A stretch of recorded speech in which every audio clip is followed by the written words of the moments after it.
This video is sponsored by Dell XPS laptops and NVIDIA Studio. More about them later. Hi everyone, this is Evan Abrams, and in this tutorial, we're going to look at some concepts that can help you drop two-dimensional elements like characters or effects or text into 3D renders. Elements like this 2D hopping snow creature here, dropped into this Rankin Bass inspired scene. The creature is two-dimensional, but the setting around them is all 3D render. We'll talk about what you need to send out of your 3D render to make this process easier, and then we'll look at how we combine these things in After Effects, making use of the data and passes that we can extract from a 3D scene. And if you stick around to the end, we'll look at going the other way and dropping that rendered 2D element into the 3D app itself. We'll be making use of After Effects and Cinema 4D for this, but I hope that the concepts will be useful even if you're using other compositors and 3D applications. If you have any questions about the concepts that I cover here, please let me know in the comments and I'll try to help you out if I'm able. And if you like this kind of thing, make sure you subscribe and turn on notifications so you catch all the new tutorials when they come out around here. So let's put this knowledge into our brains and put some 2D elements into a 3D scene.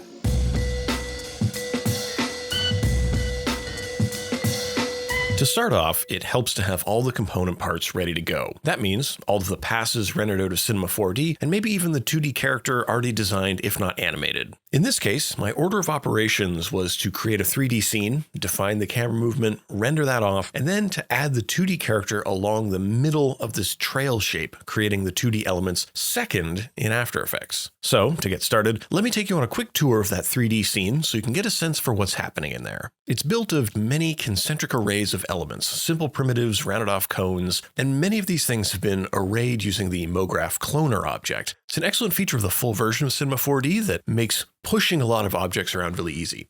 We won't get into all the technical aspects of constructing things in Cinema 4D in this video. If you're interested, do let me know in the comments and we can look at these specific tools and techniques in depth in later videos. But we need to extract two critical things from this scene. First, we need the data that tells us where some things are in 3D space. Things like lights. We have 3 of them in here. That could be used for casting light on our character later, and we probably want to know where the camera is and where it's looking. You can see it's orbiting around in a complete circle to make a looping animation, and it's subtly banking, pitching, and tilting as it goes around. It's subtle, but it adds some life to that camera movement. So if we wanted to view our 2D character in the 3D scene, we'll want to have a matching camera in After Effects. We can also send position data of any object by adding the external compositing tag to them. I'll put one on this big tube object here that forms the kind of path shape that our character is going to hop along. Now we can get some help in this extraction of data by going into our render settings and requesting a compositing file by ticking this little box in the save section. This will make sure that a little .aec file is created for us that we can import into After Effects, and that will have all of the things that we wanted already nice and laid out for us. You may need to install a .aec import plugin, mind you, but we'll cover that later. I should also say that this is not the only way to bring camera and lights and position data from one app to another. There are third-party plugins that you might enjoy that can help out, such as AEC4D Pro, which brings in even more features. That's available at aescripts.com, for example, and the built-in Cineware plugin has this little extract button that will pull all this information as well. We'll talk about more of those in the later step when we use them. But the other kind of data that we need comes in the form of visual data in the multiple passes that we're going to render. We can request that 3D programs give us all kinds of separated renders that we can later combine as we'd like. For example, I have ambient occlusion on this render. I can add that as a separate pass here in the multipass settings. Everything that I layer into the multipass will come out as a unique image sequence that I can layer over each other in the compositing app of my choice. I'll add one for the diffuse pass, maybe one for the shadows, or really any aspect of the image, even some that are more for utility purpose than for styling the image, like the depth pass. How close or far something is from the camera can be rendered as a black and white image. Why would we want this? Well, it's going to help us to isolate elements later and place them in the context of the existing elements based on how far or near we want them to appear from the camera. Notice that the dark areas are far, the light areas are close. The distance that this gradient covers is defined in the camera attributes. You can see this cone here represents that distance. If that's not precise enough for you, we can select specific objects using the compositing tag, like I have on these obscuring trees that get between the camera and where I want the 2D elements to be seen later. So I can have a pass where only those appear as white objects on a black background. We can do this using what's called an object buffer. This is a very handy thing for post-compositing work. Just apply the compositing tag, go to the object buffer tab, and assign them to a channel. Then add the object buffer of your choice to the multipass. You can even add many object buffers for the many channels of objects you might isolate. So when I hit render, I'm going to get the diffuse, which is the colors and textures and how the light is coloring them. I'm going to get the shadows and ambient occlusion, so I can blend those in as I like. Then I'm going to get a pass for depth. I'm going to get a pass for these obscuring hills. I'm going to get a pass of just these closer trees on the path. And I'm going to get another path of trees plus obscuring hills because maybe I want that. And it shows how many objects can be put on the same buffer pass or also live on multiple passes at the same time. It's better to have and not need than need to not have, I suppose. But these passes will make it much easier for us to composite things later into the scene. So I've got After Effects open here and I want to import all of those passes that I rendered off. Thankfully, Cinema 4D has produced a little .aec file that I asked for, and we can import that like footage, and it will populate some bins and a composition for us. But if you do not have the option to import a .aec, you may need to install the specific .aec importer plugin. The process for me was to navigate into the Maxon folder on my hard drive, find the Exchange plugins, the ones for After Effects, and then the one for the correct operating system, etc., and just move that plugin into the After Effects install location for plugins. Then restart After Effects and you should be all good. When imported, this .aec will create a lovely composition with lights and camera, and the passes are going to be laid out here. It's all set up for us with things taken one-to-one from Cinema 4D to After Effects.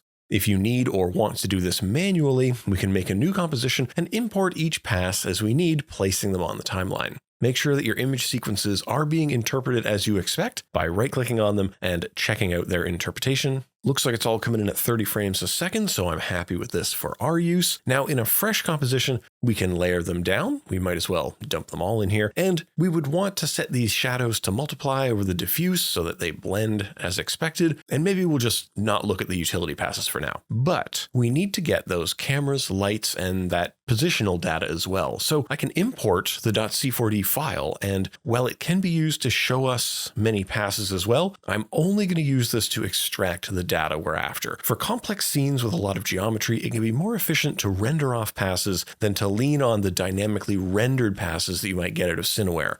But I can just drop this into the comp with all of the passes, access the Cineware plugin, and click Extract. And look at this, lights, camera, and a whole lot of keyframe action. Notice that there is something curiously different about the camera brought to us by the .aec import and the camera that the Cineware import brought us. One of them has made a one-node camera with position and rotation keys, where the other has made a two-node camera with keys on position, orientation, and point of interest. Both these methods have brought us the data and the passes we need, and the stage is set for us to begin adding our 2D elements to the scene. But speaking of two great things getting together, I'd like to tell you about this video's sponsors, Dell XPS laptops and NVIDIA Studio. The good people at Dell sent over this little laptop with an NVIDIA GeForce RTX 3050 in there, and it packs a lot into such a small profile. I've been particularly impressed with the optimization that I've seen across many creative apps, including After Effects and Cinema 4D. Doing creative work can really place a high demand on our hardware. Workflows that take us from one app to another and back again can be especially taxing, so being able to quickly shift modes is a great advantage. In this tutorial, we lean a lot on rendering multiple passes, which can lead to some pretty beefy files and long render times. Having strong hardware acceleration is really important so we can get those renders done in good time without sacrificing quality.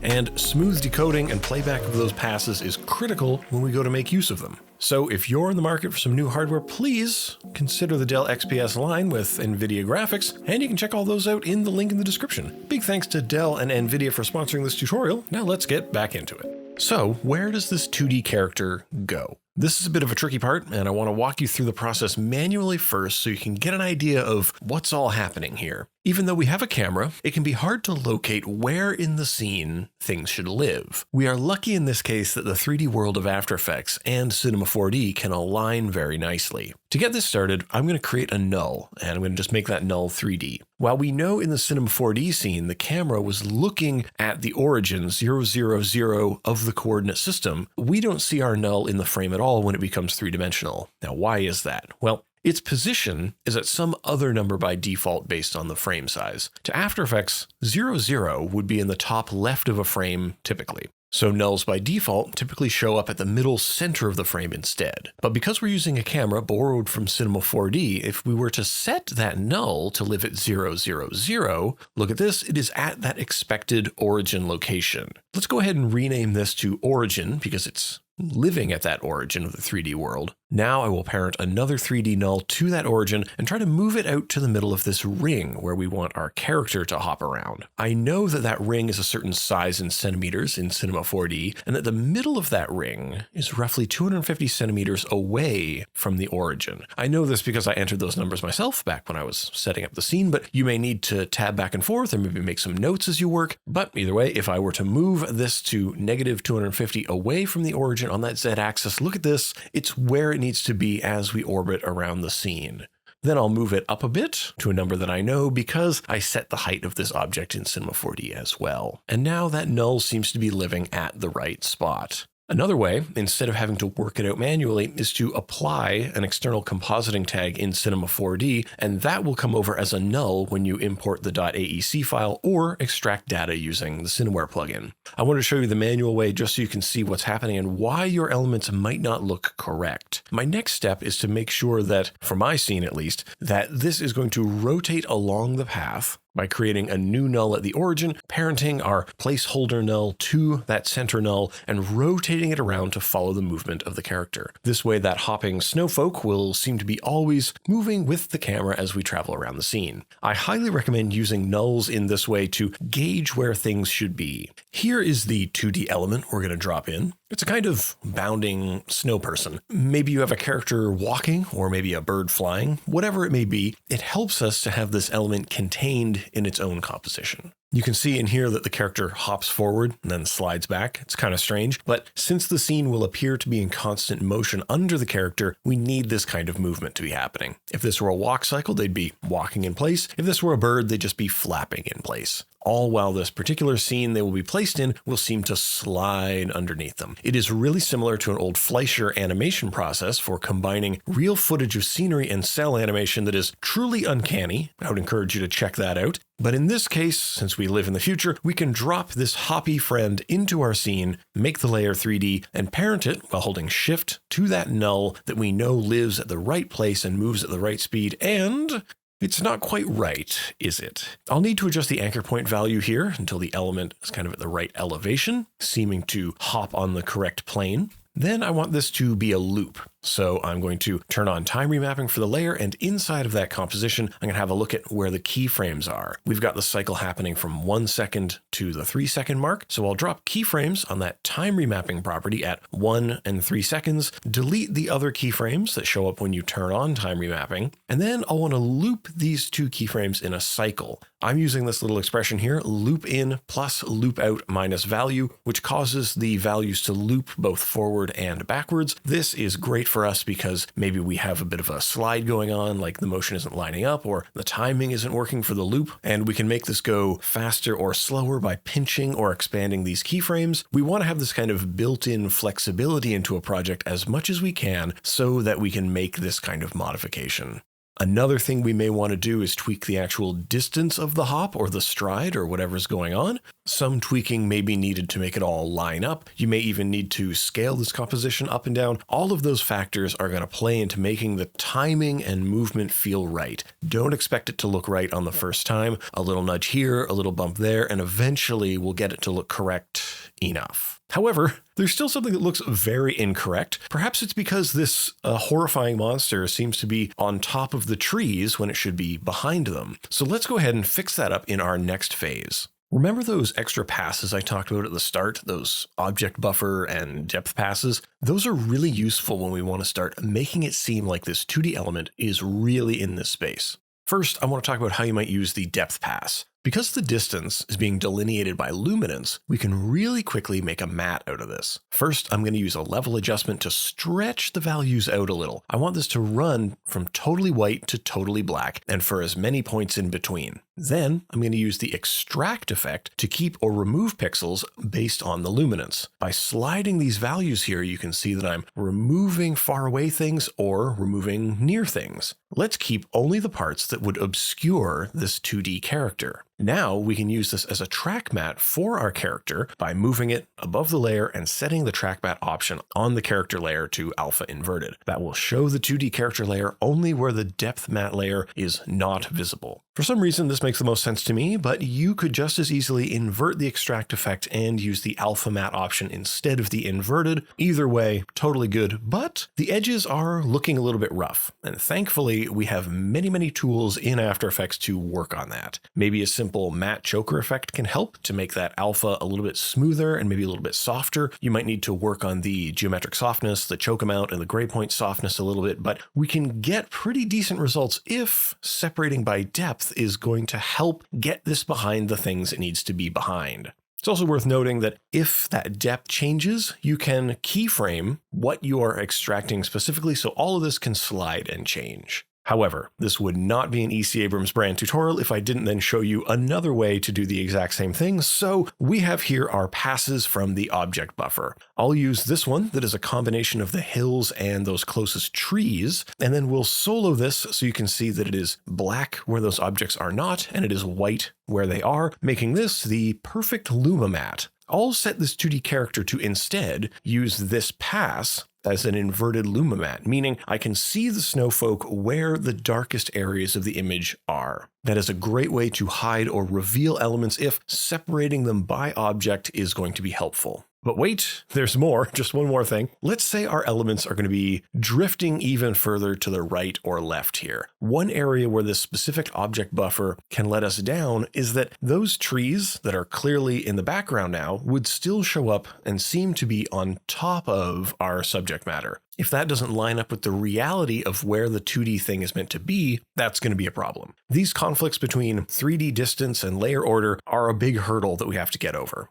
So you may want to combine approaches by precomposing a depth pass and an object buffer pass, and maybe use something as simple as placing the depth pass over the object buffer, setting it to multiply so only the dark parts are going to be affecting the image below, and then clamping down on the levels. The result is that only certain objects at only certain depths are going to be showing up in our new combined matte. You may also need to combine mattes in an additive way. So here we have just the hills and here we have just the trees. So if I set one of those to add, look at this, we have hills plus trees in case you need to have something that's behind both hills and trees. Utility passes like these can be really useful tools when we're trying to composite things with 3D renders because they give us these really exact and easy to work with holdout areas. Another thing that might help, and depending on your desired look, maybe this is not a step for you, but we have lights in the space that can make our 2D elements seem more like they belong by casting some of their very specific lighting situation onto them, and by causing shadows. I would recommend adding one more light into the space, an ambient light, just to help us balance things out a little bit. It can seem a little bit dark if these are the only lights in the space. Now we can tweak if this thing accepts lights at all, and how much it accepts the ambient light specifically, and then dial in the diffuse and specular qualities. For this piece, I've taken the specular intensity and shininess all the way down to nothing because I would like none of that. And just working on the diffuse and ambient gives me the control that I need over the lighting situation of this asset. Another area of interest to bring in a sense that this is rooted in the scene would be some shadows. We can turn that on here with cast shadows, and we need to make sure that the lights themselves are also casting shadows in their settings. But oh no, I see no such shadows. That is because we need something in After Effects for the shadows to fall onto, commonly called a shadow catcher, which sounds like a very cool Dungeons and Dragons thing. To summon one of these to our plane, I will create a new solid. I will make it a big old square, 2000 by 2000 pixels. Then I need to position it in the spot that lines up with the plane on which these shadows need to fall. So I'm going to parent it to the origin. I'm going to rotate it to be flat and move it up to where it looks right, and thanks to my good note taking earlier, I know is right at 25 pixels above the origin. And now the critical part of this incantation, we open up the materials option and we set accept shadows to only. Now we have only the shadows that fall upon this shadow catcher. Nothing else is being transmitted. To make sure the shadows are being correctly obscured by trees or hills in the scene, we can then use our very excellent utility passes as a luma mat, those handy object buffers coming back again, and now it's just a matter of blending this down by making this layer more or less opaque. We have the added issue that the surface I want the shadows to seem to cast upon is a circle, but the plane is a square, so I would advise using some masks to trim in the situation, some feathering, a little expansion or contraction of the mask, and even some masks set to add and some to subtract. Eventually, we're going to get the shape we need. The more complex that shape is, the more work it takes to get it right, but I'm lucky that this is flat and not a terribly complex shape. You may also want to go into the lights and set their shadow diffusion up to soften the shadows they cast just a little bit. But now things are looking pretty nice. It's looking pretty integrated.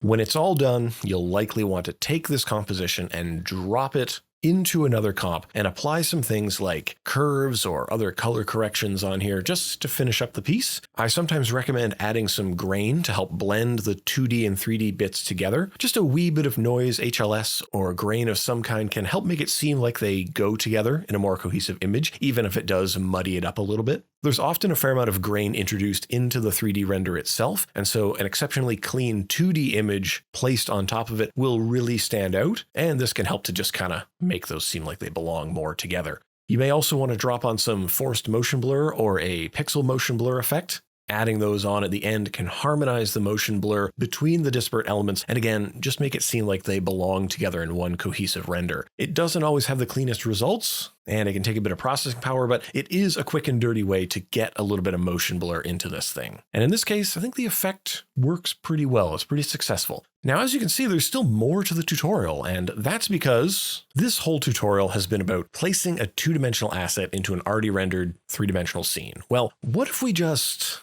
went the other way around? What if we wanted to insert a two-dimensional thing into the three-dimensional scene, but inside the 3D app itself? It's not that tricky from a technical perspective. First, we need to render off that 2D scene, those 2D assets. I would recommend rendering it with an alpha channel just because we're going to want to control the transparency when we use it as a texture. So make sure you're sending out a format with RGB and A for alpha information, and you're using a format that the 3D app will use as a texture. I'm using a PNG sequence in this case because it meets both of those requirements. Then inside of Cinema 4D, we're going to drop in a plane to hold this 2D element. I would recommend making a plane that is the same width and height ratio as the render, square in this case. That way things aren't going to be squished or distorted, and we don't need to kind of do any extra work if we can help it. Then we can create a material and assign it to that plane. I've also got a light in here so that we can enjoy the shadows that this plane is going to cast onto another plane below. Let's get into the material details. In the color channel, I'm going to load in the sequence. You can access details about the image sequence we're using by clicking the little preview thumbnail of the image itself. You'll likely need to go into the animation tab and dial in when the sequence starts and when it stops, and I'll just ask it to loop as well in here.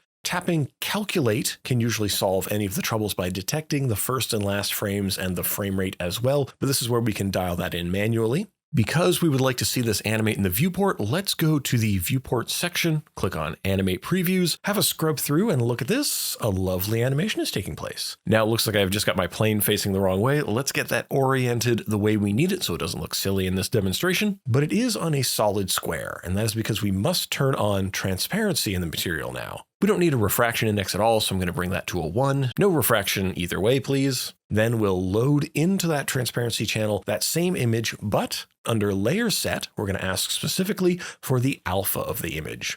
And we may need to invert the black and white point so that the right parts are being opaque and see-through simply by setting the 1 to a 0 and the 0 to a 1. That's an easy little inversion switcheroo. And again, we want to make sure that the animation is being counted correctly in the animation tab. And if it all goes well, we're going to see it play through. Looking good, and if I render the viewport here, you can see that the shadow is also responding correctly. Not too bad, I think. We've got our 2D in our 3D scene in 2 ways now, and we can move this about, place it in the space. There is one downside here that we would need to have locked that 2D animation first. So depending on which part of the process it needs to be more flexible, you may favor one of these ideas over the other. And if you're going to be doing other compositing work to this final render anyway, it may make a lot more sense to just integrate your 2D elements in After Effects. That's why we spent the bulk of the time talking about that process. I thought it'd be nice to throw this option on the table and see what you think. So there we have it, 2 ways to get 2 great tastes that taste great together.